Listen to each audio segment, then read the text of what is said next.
in their blood. That is a major, major failure of the healthcare system.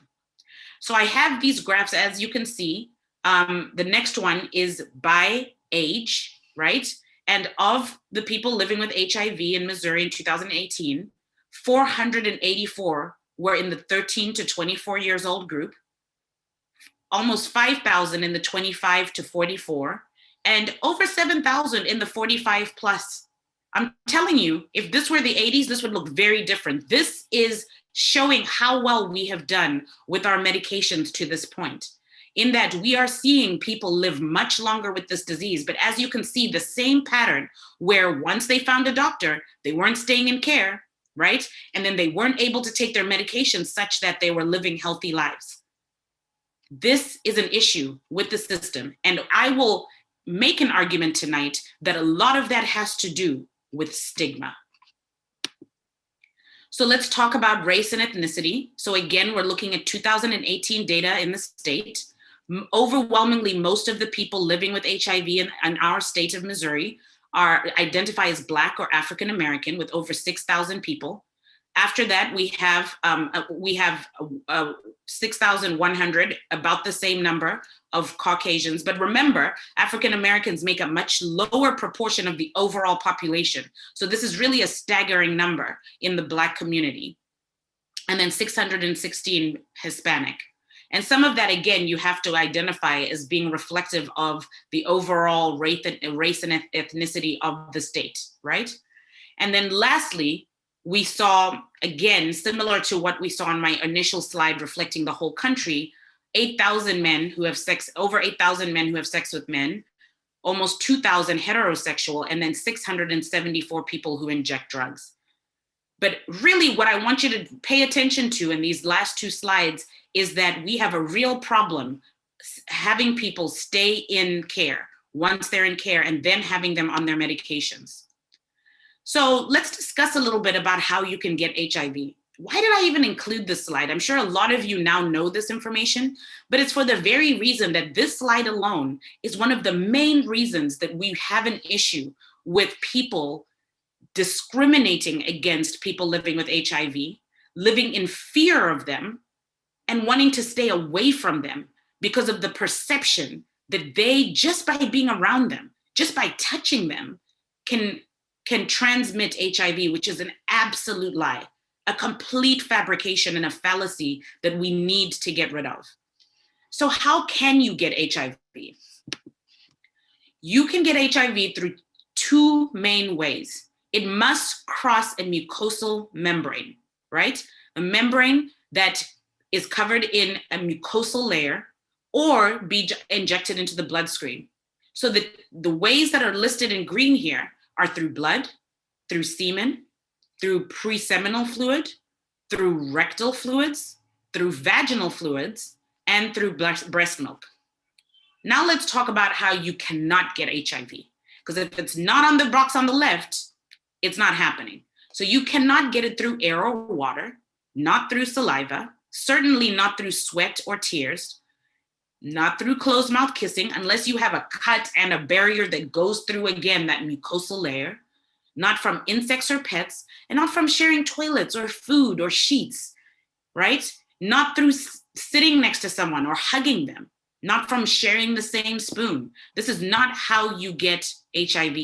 And I know that this is something that is very hard for people who have heard about this from long ago, from the 80s and 90s, when we didn't have as much information. But these are the facts, ladies and gentlemen. This slide alone is one of the main reasons that my patients live in fear, live in secrecy, and do not trust that they can share their diagnosis with their loved ones. So let's talk about a little bit of history here.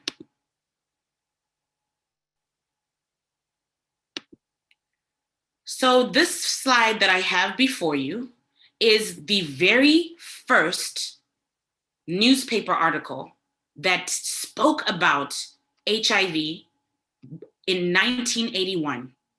Back then, there was an unknown epidemic spreading across America. In June of that year, the CDC reported 5 cases of a strange pneumonia in Los Angeles. By July, we had 40 cases of a rare skin cancer in the gay communities of New York and San Francisco. And then by August of 1981, there were 2 rare diseases. The first was a skin cancer known as Kaposi's sarcoma. And then the second was this rare pneumonia caused by pneumocystis, which is a form of pneumonia caused by a parasitic organism that had infected over 100 gay men, killing over half of them. By the end of 1981, we had 121 men who died from this strange disease. So what did we see back then? Well, suddenly a large number of people were dying from this pneumocystis pneumonia and that cancer, the Kaposi's sarcoma I was talking about, and this was attributed to AIDS.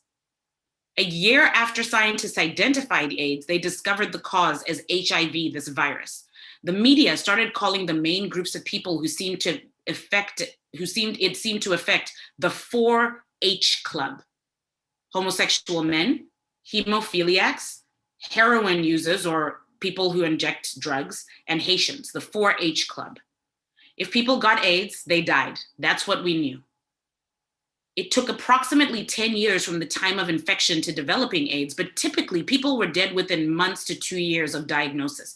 And you were seeing all of these really, really debilitating pictures and family members that were dying from this horribly debilitating disease. This took the media by storm. So in 1982, we'd given it a name. By 1984, 2 different scientists had isolated the virus causing it. And by 86, that virus was named HIV. But by the end of the decade in 1989, almost 30,000 people had died from AIDS, and we still didn't know how to stop it. Oh, this caused a flurry of activity. We had researchers trying to do the best that they could to get ahead of this. We had activists from the gay community marching and protesting to be seen and heard. We had the media printing pictures, and this was on the cover of Time and every major media outlet. This became a political issue with the current conservative government, right? And then we saw different communities react to this in the way that they knew how, right? If you look at the top right-hand corner of this slide, some of the titles from the newspaper: "Is this the wrath of God?" asked Bible thumpers. Why even doctors dread this killer, right? The peril. I mean, this was a highly sensationalized topic, and for good reason. People were dying and we just didn't know what to do. I wonder how many of you know what movie this is. One of my favorite actors, at least. It had taken over the media and even Hollywood now. Philadelphia, released in 1993, was one of the first mainstream Hollywood films to acknowledge HIV/AIDS, homosexualities, and homophobia. Stigma started way back then. Tom Hanks won an Oscar for his role here, right? As a lawyer who hid his homosexuality and exhibited signs of that cancer I was telling you about, the Kaposi's sarcoma, and sued his firm for discrimination after they fired him shortly thereafter. The scenes were very compelling. We see his body change as he fights for what he deserves. These images walk us through the dramatic changes that untreated HIV and consequent AIDS can cause on the human body. So this is a graph I want to walk you through that just really depicts how very serious HIV was starting from 1982. Until then, if you ignore the red curve, the number one killer of folks in the 25 to 44 year age group was unintentional injury, followed by cancer, heart disease, suicide, homicide, chronic liver disease, stroke, and diabetes. All things that were, much to this day, these switch out 1 or 2 and have changed over time. But you can tell that they're pretty steady over time, right? The lines are straight. They go across the stream. And then in 1982, HIV hit the scene. And do you see this exponential increase until it became the number one killer of folks in the 25 to 44 year age group in 1992 and 1993. But then something happened in 1995 or thereabouts. And you see this dramatic decrease as it started to plummet. And I wonder if any of you know what that is. Well, I'll tell you. Antiretroviral therapy. We got a drug, finally. AZT came to save the day. And it was introduced in 1987 as the first treatment for HIV. Scientists also developed treatments to reduce mother-to-child transmission, but it wasn't until 1997 when we had highly active antiretroviral therapy became the new treatment standard, and that's when we started to see an impact, causing 47% decline in death rates. AZT was the first glimmer of hope of a drug that we had back then, and it slowed things down, caused tremendous optimism, but this was short-lived, because it was toxic. Much like chemotherapy drugs are necessary for cancer, but in themselves can be very toxic to the body. We saw that. This picture that I have on the screen shows you how back then, back in 1997 and in the late 90s, that's how many folks one person was taking pills one person was taking in one day. We're talking 15 to 20 pills, each with its own side effect panel. These folks were suffering to save their lives. And then we come to today. 30 years ago, this was a death sentence. But now I can say that a young 25-year-old with a new HIV infection can lead a normal life expectancy if they take just one pill a day for the rest of their lives. One pill a day. This news should mean I'm out of a job. We should be able to give this pill, people take it once a day, and move on with their lives. So why do you still need specialists like me and other physicians that dedicate their lives to HIV? It's because of this terrible, terrible stigma that we have chosen to attach to this disease. And in so doing, make this such a difficult, difficult disease for us to support people living with HIV and treat them effectively. So I think it's time. Let's talk about stigma. So what is stigma? Well, HIV stigma talks about the negative attitudes and beliefs about people living with HIV. It is the prejudice that comes with labeling an individual as part of a group that is believed to be socially unacceptable. I think it's easier to talk about if we have some examples. So one example would be believing that only certain groups of people can get HIV. And that's incorrect. I've shown you data from the beginning of that. I've showed you that this has no age group that it only targets, no race that it only picks one of, right? That it affects people of all different walks of life, all ages, all subgroups. A second example would be making moral judgments about people who take steps to prevent HIV transmission. So folks who choose to empower themselves, right? So one of the biggest things I see around this is sex shaming, right? Healthy, consenting adults should be able to lead a healthy sexual life.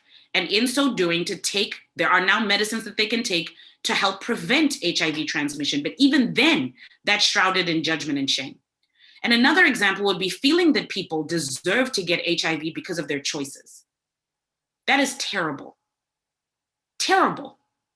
And while we do this in some small degree with diabetes, for example, where we'll judge people because of their lifestyle choices, we would never say that about people who have cancer or anything else. And that cannot happen with people living with HIV as well.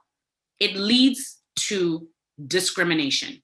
And what do I mean when I say that? So while stigma refers to an attitude or belief, when I talk about discrimination, I'm talking about the behaviors that result from those attitudes or beliefs. HIV discrimination is the act of treating people with HIV differently than those without HIV. So this is who I am. I'm big on examples so that we can really drive this home. So a couple of examples here. So one example would be refusing casual contact with someone living with HIV. Wrong, period. I showed you that data. I told you that people living with HIV cannot give you HIV just by touching you. Another example would be socially isolating a member of the community because they have HIV. This is the reason why my patients are so afraid to even come and see me, for fear that they may run into someone who knows them, because they're so afraid of being isolated. I'll tell you a really sad story. I have a patient who's been living with HIV for 30 years. He does everything he's supposed to. He takes his medicines. He comes to see the doctor. He has his labs drawn. He is one of the kindest, most beautiful humans I've ever met. But I am the only person outside of one family member that he tried to share that he will ever tell that he has HIV. And on top of that, he's so afraid that he refuses to have any sort of loving, intimate relationships. And this happened because he chose to share his diagnosis with his sister. And he was a proud uncle. He had 2 nieces and nephews that adored him. And when he shared with his sister, and they would come, he used to tell me stories about how he'd go to his sister's house, and one of his favorite things was to sit on the couch and make sure they didn't know he was there. And then they'd come running around the corner, as they often did, and they would start screaming at him at excitement and come sit on his lap and get hugs. Well, after he shared with his sister, she would not allow him to be around the kids. To this day, he knows of them, he sees pictures of them on Facebook, but he has never seen those children again. That is wrong. That is discrimination embedded in stigma that's embedded in incorrect, unfactual, and unkind behavior. And a last example would be referring to people as HIVers or positives or some sort of slang that you think is easier or funny, but is not. It simply is not. It's wrong. So what I've tried to get to the bottom of here is to show that fear from incorrect information is intimately tied to these judgments we make that then cause stigma. So why do we care? How bad can stigma really be? You could be asking yourself. Well, I talked to you about the causes, right? Fear, lack of information, and outdated beliefs. But it's important for us to get to the heart of the effects. What will happen if we allow this to continue unchecked? Well, the first thing is that there are very significant emotional and mental well-being that is attached to dealing with this disease.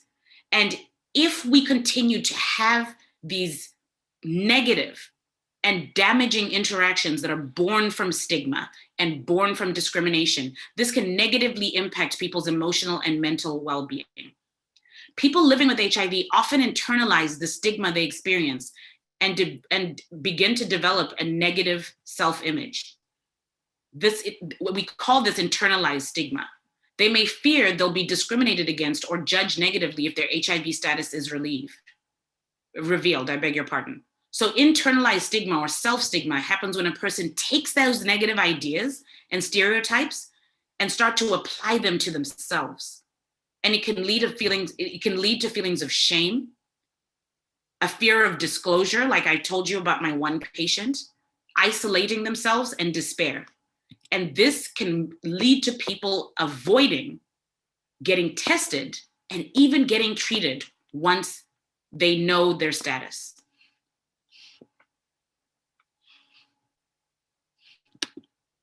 So is there a path forward? Well, I truly, truly believe they do.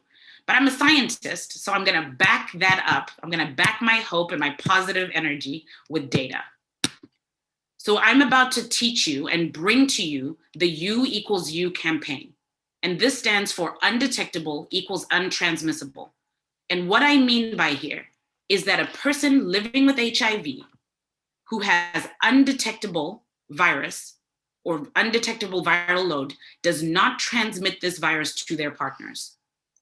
And if you don't believe me, let me tell you why. There's research that backs this up. The first is the Swiss statement back in 2008. And what this was a group of experts who agreed, because they had data and because they had followed these patients observationally over time, that a person living with HIV with an undetectable viral load for at least 6 months and who continues to take their HIV drugs had a negligible risk of transmitting HIV. So what I mean by that is that the risk is so small or unimportant that it's not worth considering. Well, some of you are like, may not be significant to you, but it is to me. Well, I've got more data. After that came a study entitled HPTN 052. And this was where more than 1,000, mostly heterosexual mixed couples, and what I mean by mixed is one person had HIV and the other did not, joined the study. And the person who was living with HIV had a detectable viral load. So let me back up. So this was where you had two people in a couple, one with HIV, one without. And they followed these couples, right, as they had sexual contact without a condom. And they found that very few cases of HIV transmission occurred. But there was a caveat here. The person living with HIV had to be taking their medicines every day and had to had that undetectable virus that I was talking to you about, that undetectable, meaning we draw it from the blood, and when we look at it, there's no virus that we can detect. Even though you still have the virus in your body, there's not enough of it that we can detect, right? And we saw very few cases of HIV occurred. But when they looked carefully at why they occurred, it had to do with whether the person was on the right drugs and if they were even taking the drugs the way they said they should be. So this ended up in the seminal study, the most pivotal study that underlies this research, the PARTNER study, where it looked at the risk of HIV transmission in heterosexual and gay mixed status couples, in which the partner living with HIV took HIV treatment and had that undetectable viral load. The 2016 results showed that after more than 58,000 instances of sex, among over 1,000 couples who were not using condoms, there were zero cases of HIV acquisition within the couples. None from anal sex, none from vaginal sex, none from men to women or vice versa, or in two couples of the same sex. Nada, nothing. This is a huge deal. Understand that those data and those images that I was showing you back from the 80s, these people were told they were a living death sentence. They were made to believe that anyone they even came into contact with, let alone had sex with, and God forbid without a condom, right? They would cause that person to die. Now, it's important that I qualify this zero risk of HIV transmission. There's certain conditions, right? You heard me say it in both of the studies. It has to be a person taking their antiretroviral therapy every day. That person's viral load has to have been undetectable for at least 6 months, and then it needs to remain undetectable. But with those 3 conditions in place, people living with HIV can lead normal lives, healthy sexual lives, loving relationships. These are folks that are having families, having children who don't have HIV, who are living to be old. I have a tradition in my clinic. We celebrate the first day you meet me. I mean, because come on, no. We celebrate because you were strong enough to come and get care. Then we celebrate when you start taking your meds. Man, but it's that 8 weeks, because the science shows that 8 weeks from whatever time you start taking your medicines, if you've been taking them every day, that you'll be undetectable for the first time. That's one of the biggest celebrations in my clinic. Pre-COVID, hugs. Well, only if they wanted the hugs. I can't force my hugs on people. Post-COVID, air hugs. We do a lot of this. And there's a lot of laughing and a lot of celebration. But it's that 6 month, man. That 6 month in my clinic, whew, we get down. Because it's a big deal. That death sentence, that ignorance, that stigma, that lack of information, it's off their back. They can go and lead these healthy lives, knowing, and I remind them every time they're in my clinic, you're gonna die of old age. You're not gonna die from HIV because you take your meds every day and you've been undetectable. You're gonna die of old age. Why do you need to see me? Because of all of the other things we know can happen at higher risk with people living with HIV. That's why they see me, so I can make sure that they stay healthy. But if they take that one pill once a day for the rest of their lives, they'll die from old age. And that's a beautiful thing to be able to say from where we were in 1982. So these are some of the images that accompany the U equals U campaign. At the top left, I won't transmit HIV to anyone, we were able to change that to I can't, as long as I keep those three things in mind, right? I became untransmittable. HIV medication makes the virus undetectable, and undetectable means it can't be transmitted. I'm not HIV. I'm just me. And this quote that I love from this campaign, for too long we've put up with people's opinions about HIV and people like me, but now we have facts. This is not an opinion, it's science. And that is why the U=U campaign is one that I feel strongly about, that I speak at it anytime I'm given the opportunity, and I think is so important for you to understand as you start to consider how we can move forward in having a more inclusive, a more understanding, and a way to embrace this community, just like we would anyone else. And so that we can get these numbers to the levels we need to. Those bar graphs I was showing you where the orange suddenly dipped down, right? We can get those all high across the board. 90% of people who get tested know that they're HIV positive. And then 90% of those people have a doctor that they have access to. And then 90% of those people are taking their meds every day and able to stay suppressed. That is my hope. That is what I work hard for. That is what the likes of Dr. Eccles and the city departments of health dedicate their time and energy and resources to, because we can get there, but we've got to break down some of these walls. So how can you help? Well, number one, educate yourself. You can check that one off the box. You signed up on a freaking Wednesday night to listen to the likes of me and educate yourself. So you've already done one of these, right? But then you got to start talking about it. Talk about what you've learned, right? Have these conversations in your family, with your friends, with loved ones. Break down the stigma and the ignorance. Be a change agent. Reach out to me.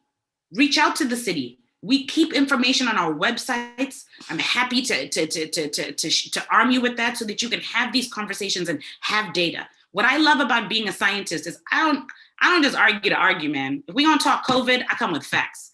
If we're gonna talk about people living with HIV, I come with facts. If we're gonna talk about basketball, facts all day long, right? You wanna back up your talk.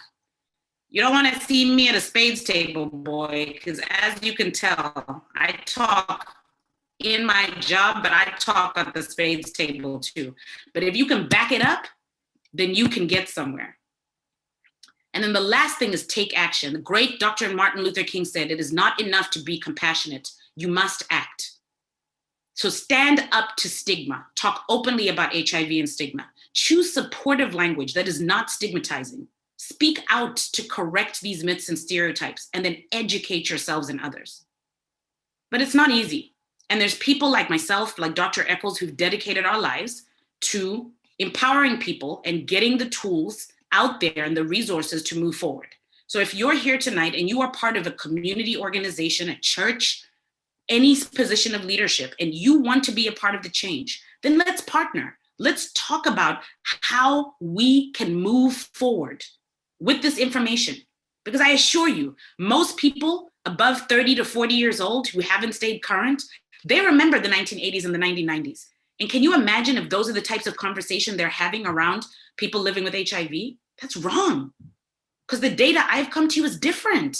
It's empowering. 1 pill a day. U=U. This is where we are now in 2020. And we cannot go backwards. So let's do these things. Let's move forward. And let's pave a path towards inclusivity so that we can get to these 90-90-90 goals. Thank you so much for your time. Dr. Mahdi, thank you so much for that powerful presentation. We do have a few questions in the chat. Before we go to the questions in the chat, one of the challenges that we've seen on the public health front is providers who don't necessarily either buy into the U=U campaign, or they have their own stigma and bias about people who are living with HIV. What advice would you have for medical providers who struggle with their own bias, which impacts their ability to provide quality care for individuals living with HIV? That's such an excellent question, Dr. Eccles, and thank you for raising that. You know, I'm also on the leadership, I think I presented that earlier, of diversity and of the D&I office of diversity and inclusion at Washington University. And the one thing I've learned through my time there and through training is that we are all susceptible to implicit bias. Implicit bias means unconsciously, right? We entertain these wrong beliefs. They're wrong, but it's unconscious. It's stereotypes, it's attitudes, it's habits that then form, right? And so as much as I preach this, I have my own implicit biases that I bring to the clinic just by virtue of who I am and where I was raised. You do, Dr. Eccles, right? Everyone on this call has their own implicit biases. And the only thing that differentiates one person from another is the willingness to face that, right? To learn about it so that you can see it earlier, and then to look for the tools to get past that. So for me, it's checks and balances. I keep my ego in check. I worked really hard to be a physician. And we all know, right? If you're a doctor in this country, a lawyer, an accountant, you know, you walk around like you the bee's knees. But I learned very quickly that I need to have a team, and that team keeps me balanced. And I'll tell you what my team looks like. When I treat someone living with HIV, I introduce them to a social worker or a case manager who brings incredible resources and has a lens that I don't have. I can't see 360 degrees, right? So while I'm looking this way, the case managers are covering this side. Then I have health behavior coaches, people who live with HIV that bring that experience and support, right? We have psychologists and counselors that round out that 360 degrees. So one of the things I would say is to reach out to people who have expertise in this area that can support you.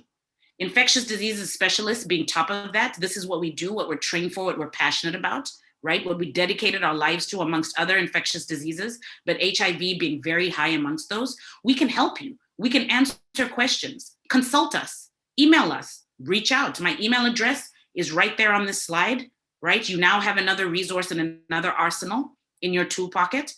But other than that, you have social workers, case managers, so many resources at the city, county, state departments of health, right? That you can access.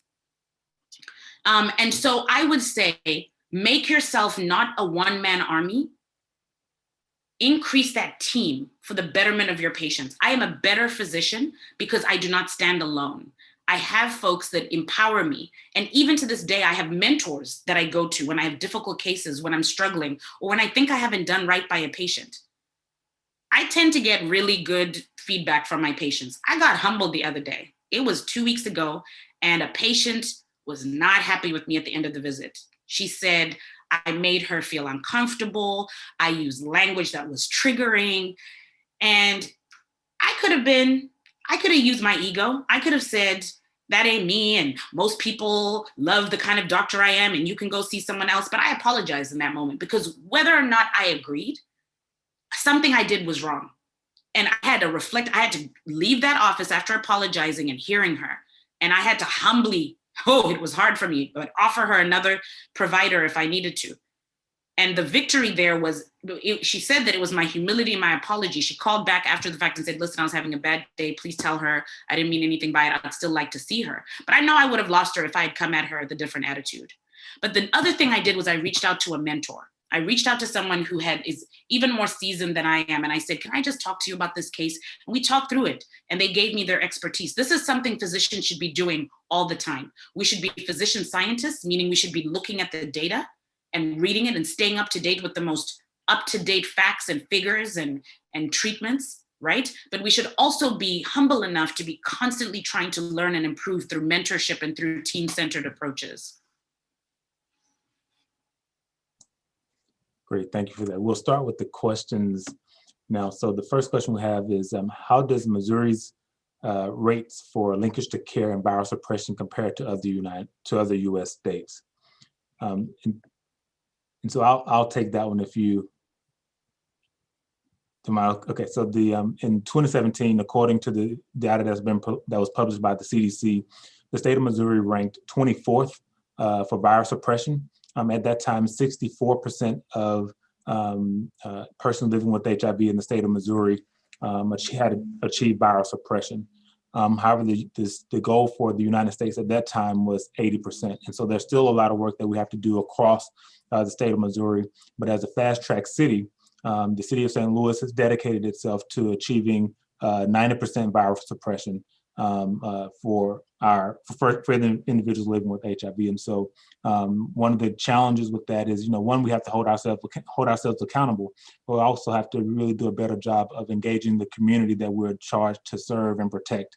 And so over the upcoming months, we'll be issuing additional information about fast track cities, what that actually means, not only for the health department, but for the community at large, because again, this is a team effort. The health department can't do it alone.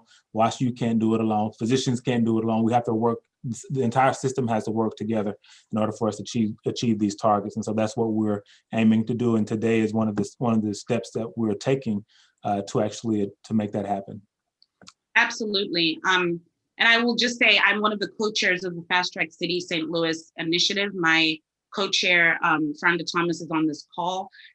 We have dedicated ourselves to bringing together the leading community partners, including Vivint Health, Williams and Associates, and then the city and county Department of Health, and the mayor has supported us tremendously here in signing the Fast Track Cities Agreement, which means we want to reach those 90-90 goals, 90-90-90 goals that I showed you earlier in the slide, where we want to be able to say that 90% of people have been able to get tested and know their status. 90% of those have been able to be to link to care, right? And then of those 90%, we have seen viral suppression. And so that is something that we're working towards. Our 1-year anniversary comes up on December 1st. We have some exciting things that we will be sharing with you about the work we've been doing, data that we can bring to you, and then regional services that we want to be able to then bring by way. But our website will be launched and our Twitter account will be launched on December 1st. So there'll be more information there.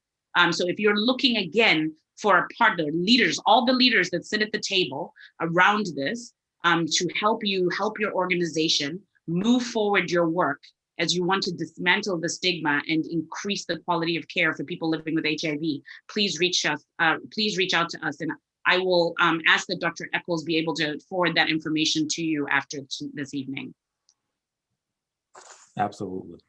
The next question is about the data. And so then in the data that was presented regarding the linkage to care and diagnosis, HIV related diagnoses, the question is, what about transgender data? Is that available? That's an excellent question. Unfortunately, we haven't seen as stringent data across for our transgender community at the state level. Across the US, though, we do have numbers there that the CDC does show. So if you go to cdc.gov into the statistics corner of HIV, they will provide that data. But again, unfortunately, we are getting more and more of that data as time goes on. It was difficult for us to get that in a standardized way across all 50 states. Great. The next question is from an anonymous attendee. The question is, I have a question about the colors that are being displayed in your chart. What does the color represent? Is this cascade for 90-90-90? Yes, excellent question. That was the HIV cascade. When we talk about the HIV cascade, we talk about 3 groupings, right? Number 1, people who are tested so that they know their status. Number 2, those that are linked to care, meaning they can find a physician to help address their diagnosis. And then the third part of the cascade is those taking their medications, how much of them are taking that such that it's working, that they're suppressed, meaning they have undetectable virus in their blood. Those are the 3 aspects of the cascade, and that is what those colors were trying to represent. And so that's why we're saying we want to get to the 90-90-90 goals, where it's 90% for each of those 3 categories. Great. The next question is from a health department employee. So we're excited that our staff are tuned in tonight. And the question is, how often should patients be tested for viral load suppression after starting antiretroviral treatment?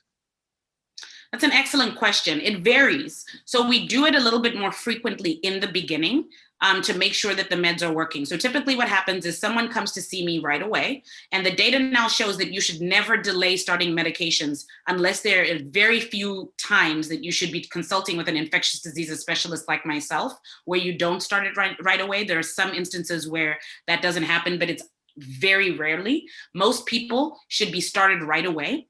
And it takes 8 weeks from the time, approximately 8 weeks, the research has shown, from the time that you start taking your meds to reaching that undetectable status after 8 weeks.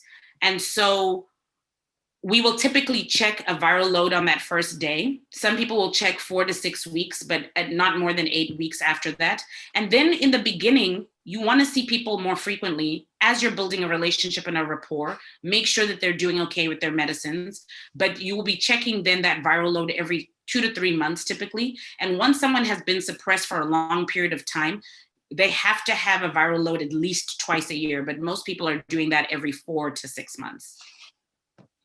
Just to piggyback on that question, so we talked about providers before. So one of the things that happened in the 90s and early 2000s was that primary care physicians didn't feel it was within their wheelhouse to provide care for individuals living with HIV because they felt it was more for the specialists. So can you talk about how that has evolved?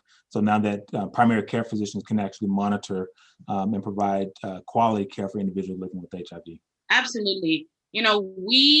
I believe that a physician who's dedicated their lives to taking care of folks in the primary care settings should be empowered to take care of people living with HIV, but there are caveats, right? There are times when folks come with very resistant virus or have very complex issues. So I always say that if you haven't had, infectious diseases specific training around this, that you should always know that you should know before you start the care of people living with HIV, who you can go to for that increased help, who you can consult, where you can send those patients. And I would also encourage you, just like I would for any specialty, right? Stay current, stay up to date. We provide through the state, through the city and the county, and certainly through our academic institutions, training. I provide some of that training to NPs and nurses in the past during my fellowship around sexually transmitted infections and HIV. And you should be trained if you're going to do this and continue to stay current throughout your time. This is the only, I have to do this infectious diseases. Anyone who's taking care of these patients should. But I would say that if you don't have infectious diseases fellowship training, that one thing that I would say is that you make sure you know who you can go to if you need help with some of the more difficult cases. But past that, I love working with our family doctors, our primary care physicians, and folks and nurse practitioners who have become such a pivotal part of the care that we provide for people living with HIV. We're all in this together and can all provide exceptional care. We have a few more questions, and we're limited on time, but we're going to try to get through all of them. The next question is, what are the contributing factors for the issue of discontinuity of care? Thank you so much for this very important question. And it's something I started to talk about, but because I wanted to stick to stigma predominantly, I don't think I flushed this out. But the social determinants of health, the things that make it difficult for people to access care, are really what I see as being barriers. And these are things like transport, right? People who don't have access to reliable transport to get to and from. You can think it's easy to just say, here's a bus pass, but do you know what it's like in the middle of winter to wait for a bus, that bus to be late, right? To have so many other things that may get in your way. Maybe you have a bad hip or a bad knee, and that's really hard for you to access, right? Your living situation, not having regular childcare, working jobs that don't really gel with the sort of 8 to 5 that, clinics often are open on, and maybe not on the weekends, unstable financial support, and basically people who live very real lives that don't have the privilege and the luxury that I do every day, right? And who have to worry about 5 or 6 different things before they even get to their healthcare. It is my role as a physician who has access, thankfully, to these amazing institutions, to use those institutions to try to remove those barriers. And that's why I say that when I practice this care, I do so with a team. My case managers are as important to the patient as I am, period. My health behavior coaches, I feel the same. My nurses, my psychologists and counselors and psychiatrists, Without them, undetectable doesn't happen, and undetectable doesn't stay. And so I really do believe that those social determinants of health is what I spend the bulk of my time really flushing through.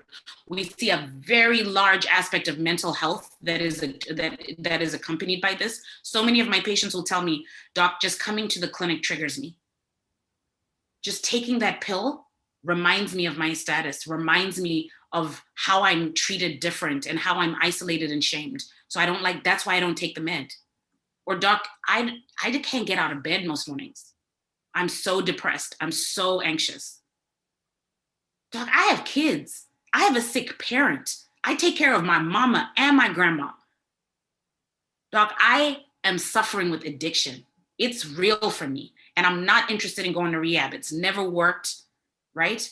But I have so many other problems before we even get to this diagnosis, before we even get to this medication." Those are the types of barriers that prevent people from being able to take a pill a day consistently. Because understand, folks, that HIV is not forgiving. The reason why it's one of the most difficult to manage diagnoses is because, unlike some other illnesses where if you skip a day or two or even a week of your meds, you're going to be okay.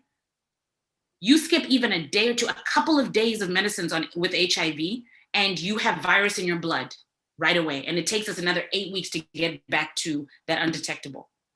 So it requires a commitment that needs for you to be at a place where you can focus on your health and where you don't have all these other mental and physical barriers to prevent you from doing so. Great. That leads us to our next question. Where does mental health come into play? So like I said, mental health is a big comorbidity for me. I would say that a very significant proportion of the people that I treat are dealing with some aspect of mental health. And let's just keep it real for a second. As are most of us, right? As are most people. And I will speak right now to my community, and I can speak to, my intersectionality covers a few things. I'm a woman, I'm a Black woman, proudly so, and I'm a Zimbabwean woman too. And in all of the different cultures that I represent, mental health is not easily accepted. In my country, we don't even have a word for depression or anxiety in my native tongue. When I moved here, I saw similar barriers in the African American community in dealing with mental health, and in doing so in a way that doesn't, again, stigmatize and shame people. But I think this is true across the board. I think we struggle across the board to see mental health and to address it effectively and in a timely fashion. And that plays a huge role in what I see. But again, it's that internalized stigma, I'm going to keep coming back to this, that drives those issues with mental health too. And if we remove, just removing internalized stigma, just me and you taking responsibility for the role we play in making people uncomfortable with being their whole selves and speaking their whole truths, we would go a long way into it. But there's other aspects of this, in that mental health services are very, very difficult to access. We have long waiting times. We are oftentimes under-resourced. These are people who dedicate their lives to this, but we do not have enough. So there's a pipeline issue where we need more providers, physicians, nurse practitioners, psychologists. We need a better system that's able to plug people in. As quickly as we're able to get people in for medicines, we should have that same linkage to care for mental health, and that doesn't always happen. Some of my patients have extraordinarily long waiting periods. Great. The next question is, some providers and patients do not buy into U equals U because the thought that it represents non-adherence to medications. What is the best way to approach to change this thought? I should have said this in my presentation, so I appreciate having such active and smart attendees tonight, because you're really rounding out my presentation and making me look better than I really am. But one of the issues that I didn't get to is that when you have a campaign like U equals U, understand that came 15 years into knowing about this disease. So understand how deeply embedded the culture was in being dedicated to the stigma and this shame and making people feel like they were a walking, talking death sentence, right? So just because we have this data, we have to understand that it takes a while to shift the culture, and that there's going to be barriers to that, because no matter how much you tell even the most educated person, right, if they're holding on to what they saw and what they believed and what they read for 15 years with images and negative stereotypes, it takes a while to break that down. And so it takes dedication. It takes the leadership of the likes of Dr. Eccles, who would say in the middle of a pandemic, we're going to have this talk. Because what he understands as a leader is, just because COVID is upon us, everything else doesn't cease to exist.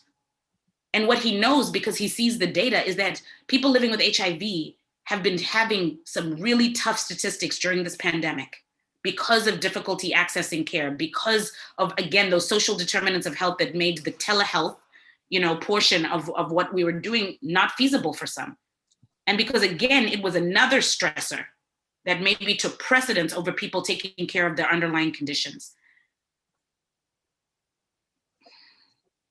The next question is, it's anecdotal, but have you noticed stigma more in people who grew up in the 80s and 90s with the fearful messages about HIV, or is it across all ages fairly evenly? Man, these are some good questions. We got to keep doing this, Dr. Eccles. I like this. This keeps me sharp. But, that's such a good question. And I think about this often. And what I really think I've come to now is that it's different. It's different in that you see it across the board, but you see it in different ways. And I'll tell you how.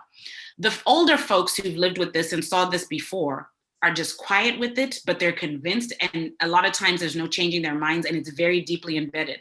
But in the younger generation, I see something very sad, though, where, again, for many of my patients, I would say at least a third to a quarter of my patients, I'm the only person who knows about their diagnosis. And this is across the board. This is in young folks and in older folks. And in the younger folks, it's because of this really horrible stigma and very, very nasty behaviors around shaming folks that happens. And so they're afraid to date. They're afraid to have healthy sex lives. They don't think they can have kids. They live in fear. And so I see it in different ways, and I see it manifest with different types of questions, but it's certainly, I see it to some degree, a little bit more, definitely more in the older population, but to some degree in all of them.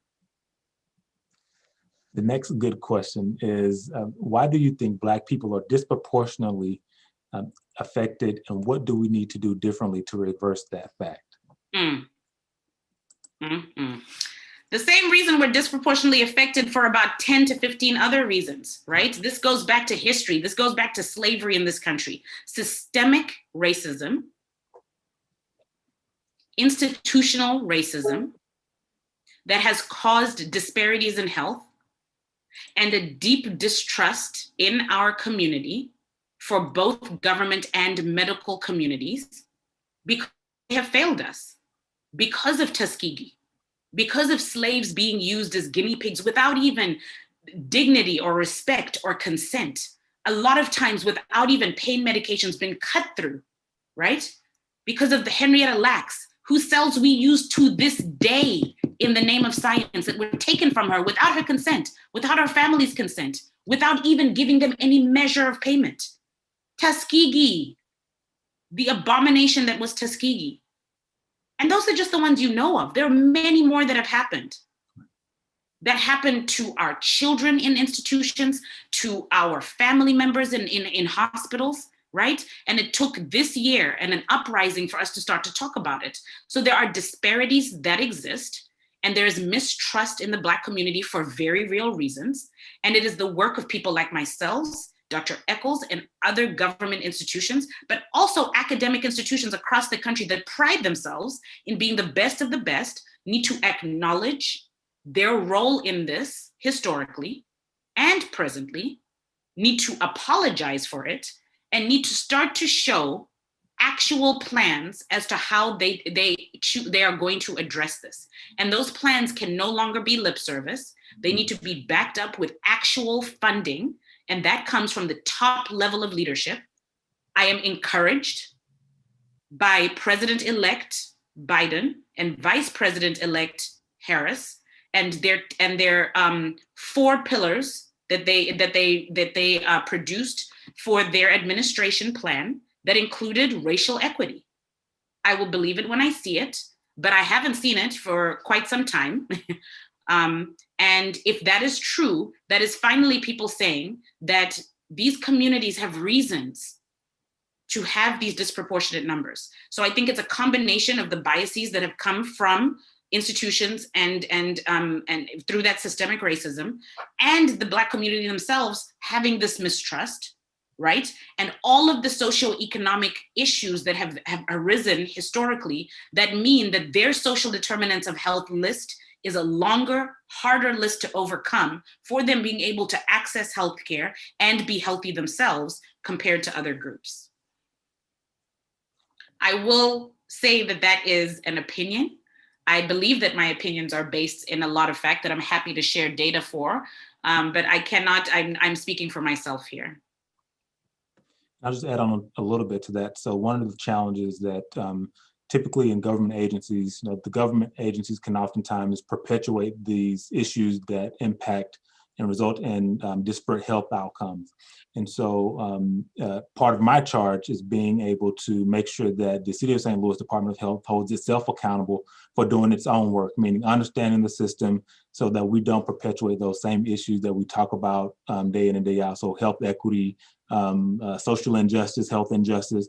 We can all, if we don't do our work, we can perpetuate that. And so when we understand the system, we understand how it works and how we can intercept and change the trajectory for a lot of these issues that we talk about monthly, annually, biannually in our community. The next question is, will Missouri Department of Health work with all HIV providers on developing protocols for rapid start and accountability for improving the 90-90-90? And so I'll take that one. So the City of St. Louis Department of Health, we work really closely with the Missouri Department of Health and Senior Services. This is something that they've that's on their radar as well. However, the only fast track cities in the state of Missouri are the City of St. Louis and St. Louis County. But we really rely on a lot of the work and resources that are available through the state. Again, we know that this is a priority for the state as they are dedicated to ending the HIV epidemic. And so one of the things that we can bring to their attention is the need for additional training and resources for HIV service providers. Next question for you, Dr. Mahdi, is, does the Missouri Department of Health and Senior Services have short-term goals like other cities, 90-90-90 by 2025? Also, the new target is 95-95-95 by 2030. So the Fast Track Cities initiative is a partnership that I'm co-chairing between the city and the county departments of health, signed off by the mayor and the county department of health, the city department of health, that brings to the table all the major HIV community partnerships and organizations, as well as leading experts as well. They are dedicated to reaching those goals. You're absolutely correct. The new target is 95-95-95, and I'd like to see us reach that. But at the time of its inception, the Fast Track Cities initiative, which is now, I think, 3 years or so in the making, was 90-90-90. So while it's been updated, the paperwork officially still says 90-90-90. And so that is where it's at. But you're absolutely correct and very well informed.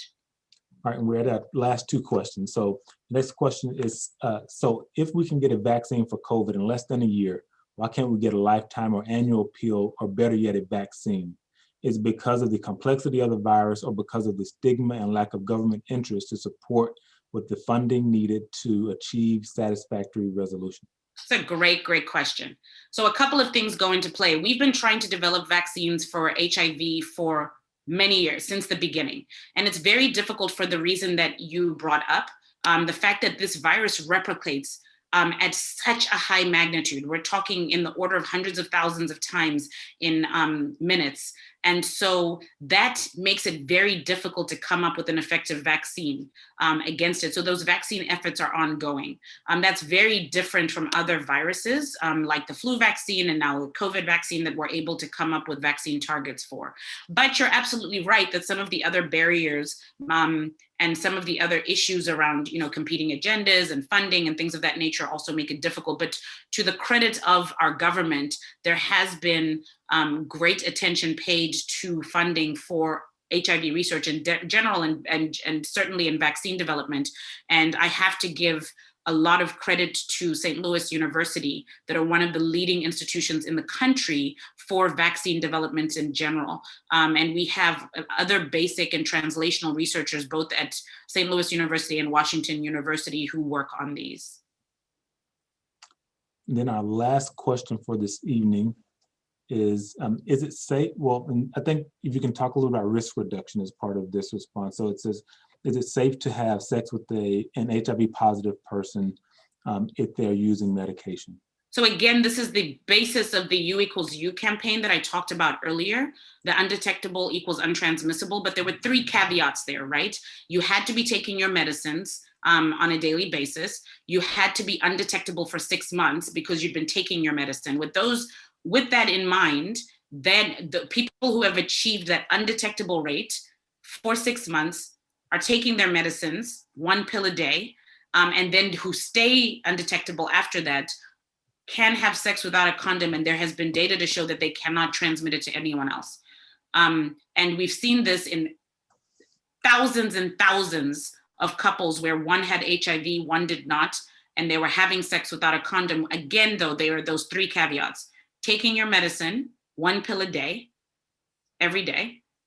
6 months, you've reached the 6-month mark at least of being undetectable, and then you've continued to be undetectable past that. And I work with people who are in relationships, and I tell them, bring your partners to clinic. We can talk about it. You can show them, the data.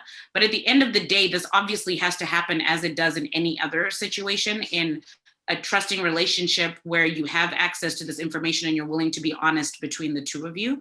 But at the end of the day, everybody has to be consenting and comfortable. I can only tell you this information. You still have to do what you think is best for you, but that is the data. And then how do you know if the medicine is effective? Well, we, again, test people's blood.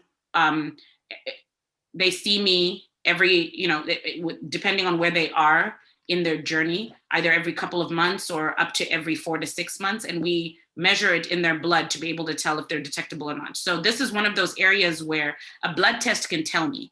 So if someone says to me, I'm taking my meds every day, doc, they can lie or they can be telling the truth. I can tell just by drawing their blood. And that's how we know the medicine is effective, is that we test their blood for it. Excellent. So Dr. Mahdi, thank you so much for gracing us with your presence and sharing your expertise with the health department and its partners and stakeholders across the city of St. Louis and the St. Louis region. We're grateful that you are a champion for public health and you're on the front lines with us fighting this great fight. Again, thank you so much for your time. Thank you to everyone who took time out of their busy schedules to tune in to learn more about HIV and AIDS and to get factual information. We know that there's a lot of misinformation circulating in our community that is causing harm to our most vulnerable populations. And our goal, again, at the City of St. Louis Department of Health is to make sure everyone in our city and in our region has access to accurate information so that they can make informed decisions about their health. Again, thank you so much and be well. Thank you.